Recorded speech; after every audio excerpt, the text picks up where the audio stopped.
ചെമ്പനീർപ്പൂവിൻ്റെ വരാൻ പോകുന്ന വിശേഷങ്ങളിലോട്ട് എല്ലാവർക്കും സ്വാഗതം.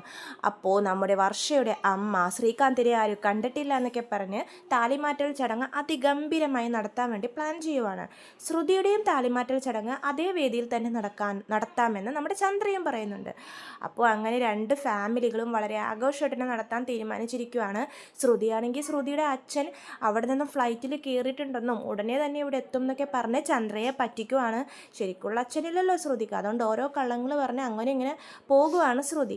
അപ്പോഴാണ് നമ്മുടെ മഹിമ വീണ്ടും വരുന്നത് സച്ചിയുടെ വീട്ടിലോട്ട്. സച്ചിയുടെ വീട്ടിൽ വന്നിട്ട് അവിടെ ചന്ദ്രയുടെ കൂടെ ഇരുന്ന് സംസാരിക്കുവാണ്. എന്നിട്ട് പറയും, ഞങ്ങൾ വലിയ ഹോള് നോക്കിയൊക്കെ ബുക്ക് ചെയ്തിട്ടുണ്ട് താലിമാറ്റൽ ചടങ്ങ് നടത്താൻ വേണ്ടിയിട്ട്. അപ്പോൾ ചന്ദ്രക്ക് സന്തോഷം. ആഹാ, അടിപൊളിയായിരിക്കുമല്ലോ, അപ്പോൾ സൂപ്പറായിട്ട് നല്ല സൂപ്പർ ഹോളാണ് ഞങ്ങൾ ബുക്ക് ചെയ്തേക്കണമെന്നൊക്കെ മഹിമ പറയുന്നുണ്ട്. വലിയ വലിയ ആളുകളൊക്കെ ആ പരിപാടിക്ക് വരാൻ പോകുന്നത്. അപ്പോൾ ചന്ദ്ര പറയും, ആണോ, ഞങ്ങളുടെ ഭാഗത്തുനിന്നും എല്ലാവരും വരുന്നുണ്ട്. ഞാൻ സച്ചിയുടെ അച്ഛനോടൊക്കെ പറഞ്ഞിട്ടുണ്ട്, ശ്രുതിയുടെ അച്ഛൻ ഫ്ലൈറ്റ് കയറിയിട്ടുണ്ട്, ഉടനെ തന്നെ എത്തുമെന്ന് ചന്ദ്രയും പറയുന്നുണ്ട്.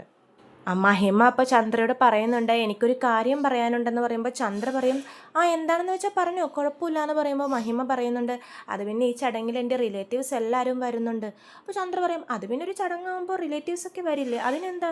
അല്ല, എൻ്റെ റിലേറ്റീവ്സൊക്കെ എല്ലാം നല്ല വീട്ടുകാരാണ്, വലിയ വീട്ടുകാരാണ്, ഡോക്ടേഴ്സ്, ഗവൺമെൻറ് ഉദ്യോഗസ്ഥർ, അങ്ങനെ എല്ലാവരും വലിയ നിലയിൽ നിൽക്കുന്നവരാന്നൊക്കെ പറയും. അപ്പോൾ ചന്ദ്ര പറയും, അതിന് അല്ല, ഞങ്ങളുടെ ഗൗരവത്തിനൊന്നും അവരുടെ മുമ്പിൽ ഒരു കുറവും വരാൻ പാടില്ല എന്ന് പറയും. അപ്പോൾ ചന്ദ്ര പറയും, അതിനിപ്പോൾ ഞങ്ങൾ എന്ത് ചെയ്യണം?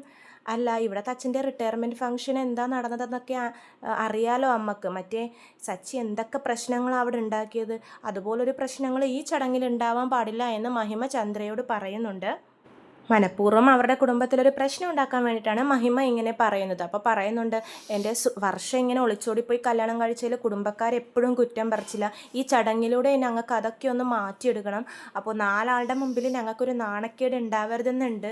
അപ്പോൾ ചന്ദ്ര പറയും, നിങ്ങൾ ആരെ പറ്റിയാണ് പറയുന്നതെന്നൊക്കെ എനിക്ക് മനസ്സിലായിട്ടുണ്ട്, ആരെയാണ് പേടിക്കുന്നതെന്നും മനസ്സിലായി, നിങ്ങളൊന്നും കൊണ്ടും പേടിക്കണ്ട. എനിക്കുണ്ടായ 3 ആൺമക്കളിൽ 2 ആൺമക്കളെക്കുറിച്ച് മാത്രമേ ഞാൻ അഭിമാനപ്പെടുന്നുള്ളൂ.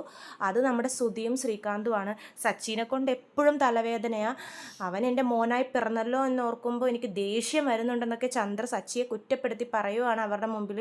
ഇതൊക്കെ കേൾക്കുമ്പോൾ മഹിമക്ക് നല്ല സന്തോഷമാവുന്നുണ്ട്. എന്നിട്ട് പറയും, നിങ്ങൾ പേടിക്കണ്ട, അവൻ ഈ ചടങ്ങിന് വന്ന് അവൻ അലമ്പാക്കും, അവൻ വരുന്നത് ഞങ്ങൾക്കും നാണക്കേടാ, അവനെ ഞങ്ങൾ മാറ്റി നിർത്തിക്കോളാം.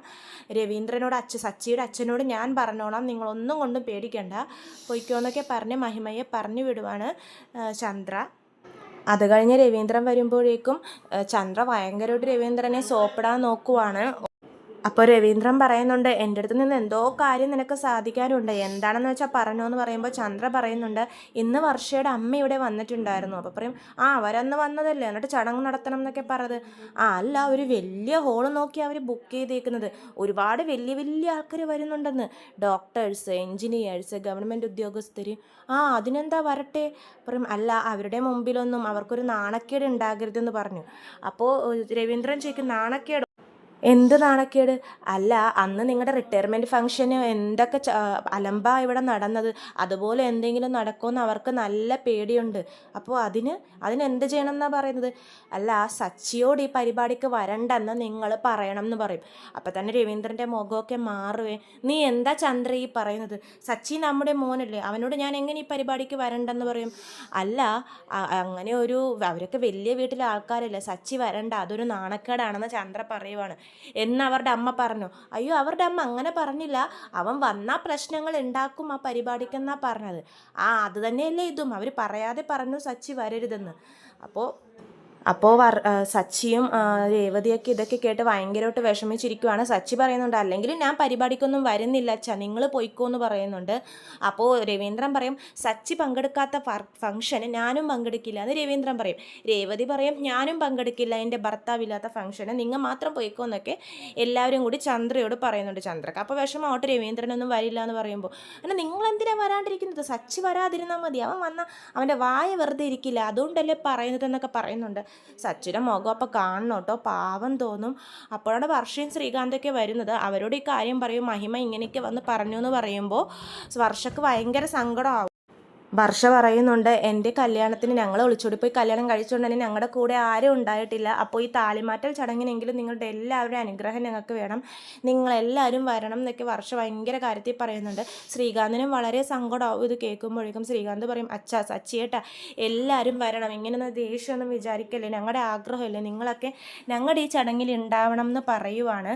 അപ്പോൾ ഇവർ പറയുന്നുണ്ട്, ഇല്ല ഞങ്ങൾ വരുന്നത് നിങ്ങളുടെ അമ്മക്കൊക്കെ നാണക്കേടാ, അതുകൊണ്ട് ഞാൻ വരില്ല എന്നൊക്കെ പറയുമ്പോൾ വർഷ പറയുന്നൊരു അമ്മയെ വിളിച്ച് ഞാൻ പറഞ്ഞോളാം, നിങ്ങളെല്ലാവരും വരണം, നിങ്ങളുടെ അനുഗ്രഹമൊക്കെ എനിക്ക് വേണം എന്നൊക്കെ വർഷ പറയുമ്പോൾ അച്ഛൻ പറയും, എന്നാൽ ശരി നമുക്ക് പോകാം എന്നൊക്കെ തീരുമാനിച്ചിരിക്കുവാണ്. ഇനി എന്താകും തീരുമാനം എന്നൊക്കെ നമുക്ക് വരും എപ്പിസോഡുകളിൽ കാണാം. കൂടുതൽ വിശേഷം ഞാൻ ചാനലിലൂടെ അപ്ലോഡ് ചെയ്യാം. ചാനൽ സബ്സ്ക്രൈബ് ചെയ്യാത്തവരുണ്ടെങ്കിൽ സബ്സ്ക്രൈബ് ചെയ്യണേ. എല്ലാവർക്കും നന്ദി.